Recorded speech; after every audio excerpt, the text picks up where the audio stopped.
In today's video, the rule of thumb on how to cut your calories to get shredded.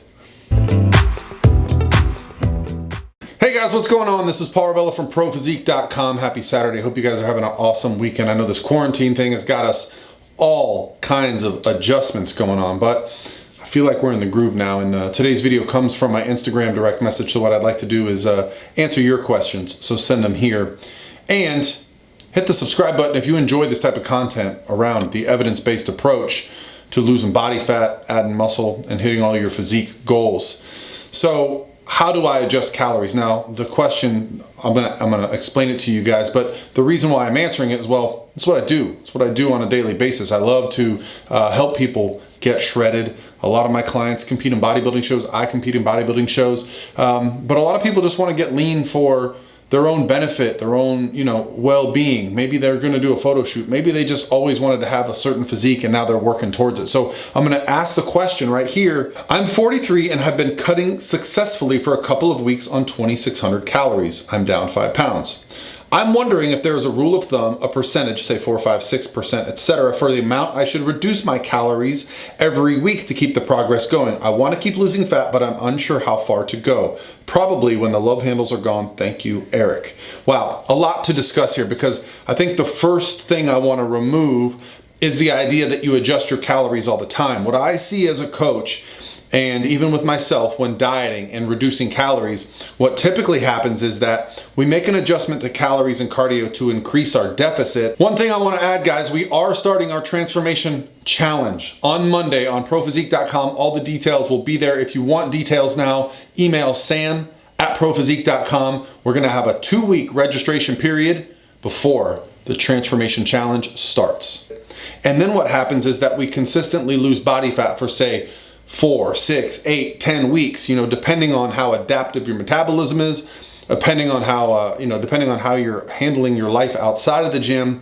We do not want to be adjusting our calories every week. We want to be able to diet on the most calories and the least cardio possible. And why is that? Well, if you force the issue too much, if you are just constantly reducing and restricting calories and constantly adding more cardio, you're going to plateau a little bit sooner. And some people will argue, yeah, but you get the weight off quicker.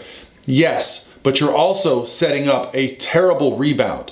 By creating such energy deficit and energy restrictions, the changes to our body and our mind are really gonna put us in a position where we're more than likely gonna put the body fat back on and do it in a rapid manner and end up in a worse position than when we started. If we allow our body to adapt over time, the changes become more permanent. Our lifestyle becomes more permanent, and we adjust to that new lifestyle over a longer period of time.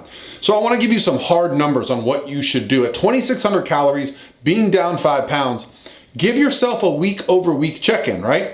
Check the scale. I would check it daily because what I actually like to do is look at averages. Some people don't like to see the scale every day. It messes with them mentally. But if you can handle it and you understand it's just a point of data, well, check your scale every day because that is going to be a true trend and average. And you're not going to put more emphasis on one day per week to weigh in.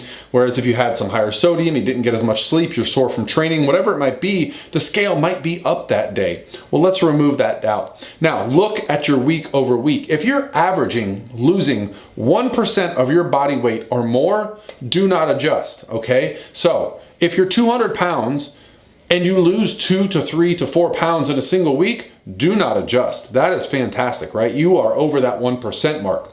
If you lose 1 pound that week, you can consider adjusting to keep the pace up. However, if you're lean, if you're close to that, lean 10, 12, 13% body fat and you're losing a pound, that is still a significant amount of weight. The further you are from your happy place, the faster the fat's gonna come off, simply because there's more of it to lose. The closer we get, the less body fat we have, the slower the pace. Some weeks, I'll even lose a half pound and be thrilled with it when I am in the process of getting really, really shredded.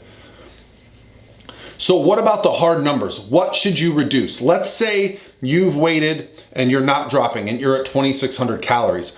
I think a real safe number, what I like to do, is about 10%. 10 to maybe 15% of your calories. However, I would also offset that with adding a little bit of cardio or adding a little bit of activity. So at 2,600 calories, if you're taking 10% off, That's 260 calories. If you're taking 15%, that's 390. You could also augment that by adding another 5 or 10 minutes to your cardio sessions that you're having per week, or maybe you up your daily step counter. Whatever it is, you're offsetting that energy balance, because as we plateau at that new weight, we need to offset the energy balance so we get down to a new low. That is going to be the best way, my friend. You're off to a wonderful start. 5 pounds is very significant, but do not get in a rush. So many people get frustrated. There are some weeks that you lose body fat and the scale does not move. This is why, if you're going to be checking in with yourself once a week, take pictures front and back in the same light, and also take a waist measurement. The waist measurement is a pure body fat measurement, okay? When the number around the waist gets smaller, you know you are losing body fat. Especially if someone just starts a resistance training program, or maybe they start a better supplement routine, they just started taking creatine. I've seen the scale go up when body fat goes down. This is a great indication that you're doing some good things.